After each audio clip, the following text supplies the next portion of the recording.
This case begins on a chilly Saturday night in December of 1991 in Austin, Texas.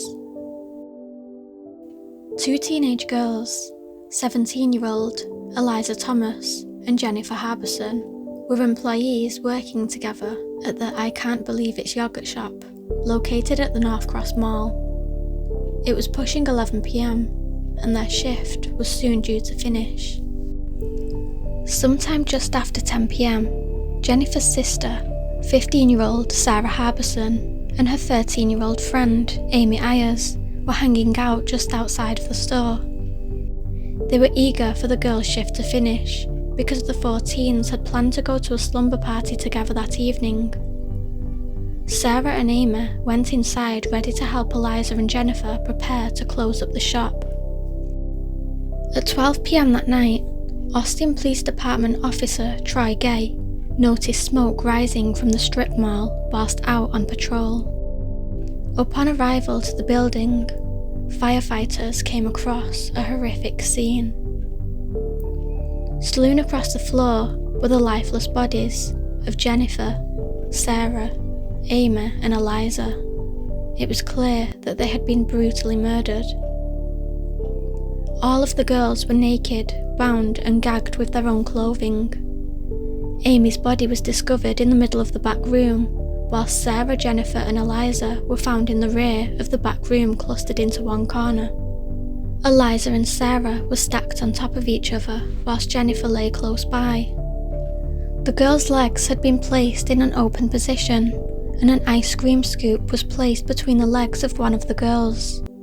Their bodies were burned almost beyond recognition, as the killer or killers had collected napkins and other flammable items from around the shop and doused them and the bodies with lighter fluid before lighting the shop ablaze and fleeing into the night. Autopsies done on the girls uncovered that they were all shot in the back of the head execution style, and at least two of the girls had been sexually assaulted. Authorities also informed the media that two guns had been used to commit the murders, suggesting that there may have been at least two perpetrators. The yogurt shop management and police investigators determined that there was approximately $540 missing from inside the store. It wasn't known whether the motive was intended to be a robbery, and that the perpetrator seen an opportunity to take advantage of the girls, or whether they had been specifically targeted, with someone aware that the teens would be all alone inside the store that night. A lengthy police investigation by lead detective John Jones and his partner Mike Huckabee soon went underway.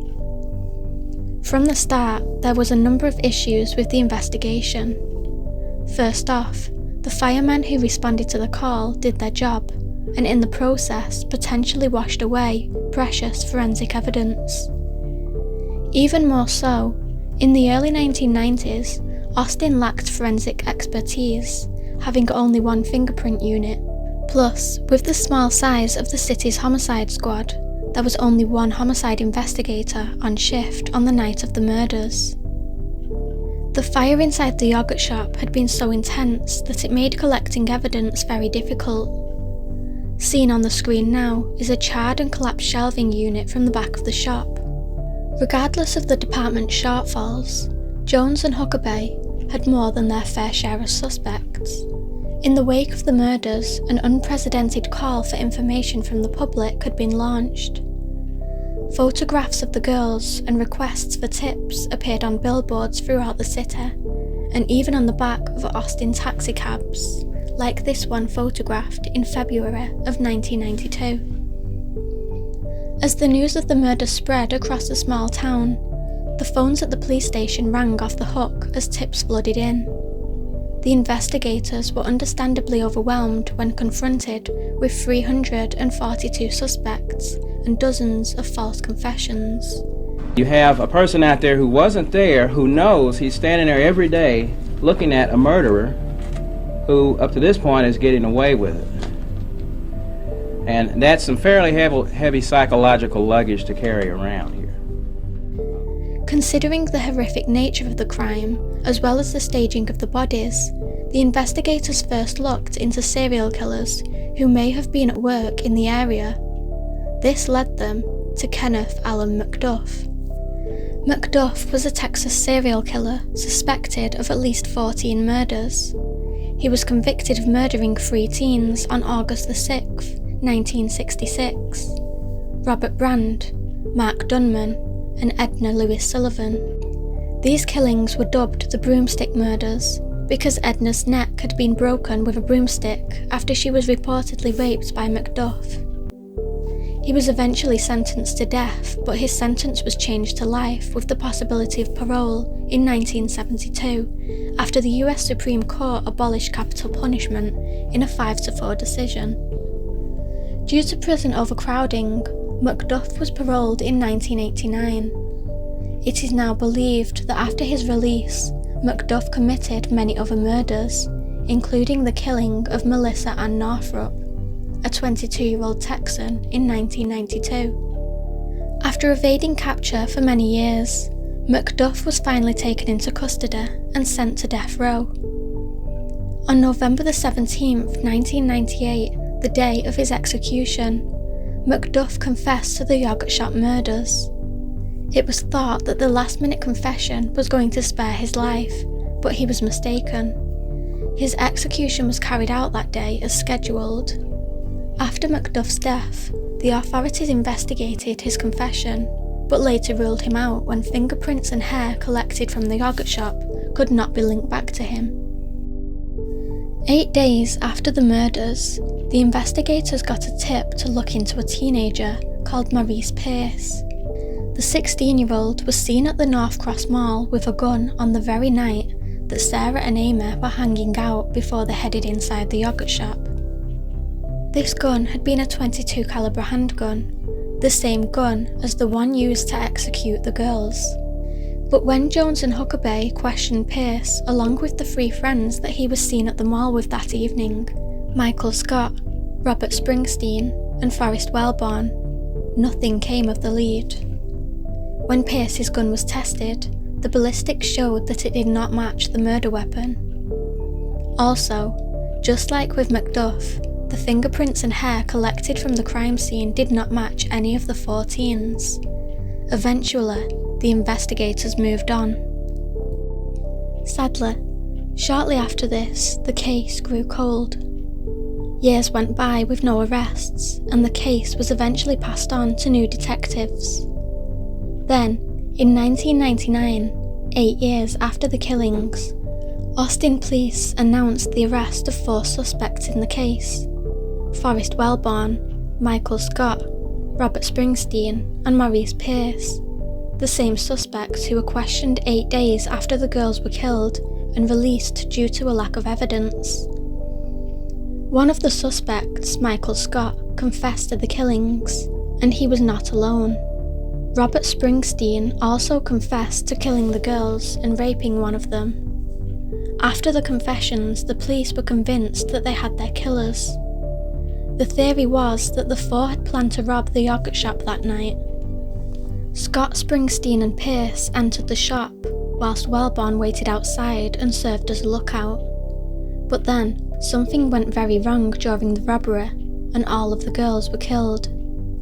The authorities tried twice to indict Wellborn for the murders, but they lacked the evidence to link him to the crime, so all charges against him were eventually dropped. Charges against Pierce were also dropped, due to a lack of evidence, which was particularly hard for the police and the victims' families to take, as he was considered the mastermind behind the crime and the subsequent killings.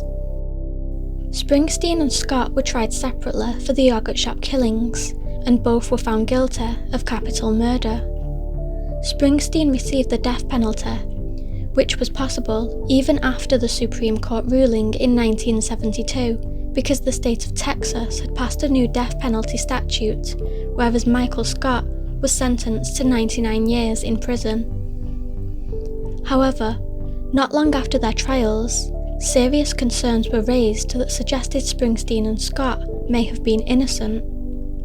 To start with, there was no physical evidence linking either of them to the crime. Additionally, both men said that their confessions had been coerced, and there was some evidence to back up their claims. One of the detectives on the case was transferred after he allegedly extorted confessions in an unrelated case, and a photograph came to light of another member of the Austin Police Department pointing a gun at Scott's head during his interrogation. Roughly 15 years after the yogurt shop killings were committed, both convictions were overturned when the courts found that they violated Springsteen and Scott's Sixth Amendment right to confront their accuser. As a result, it was determined that their constitutional rights had been violated. In 2008, a new type of DNA testing called YSTR revealed that none of the 4 men originally arrested for the crime were a match for the DNA that was found at the crime scene. After receiving those results, the district attorney in Austin dropped the charges against Robert Springsteen and Michael Scott. Most of the authorities still believe that they had the right 4 guys all along, and that a 5th man must have helped perpetrate the crime, explaining away the unknown DNA evidence.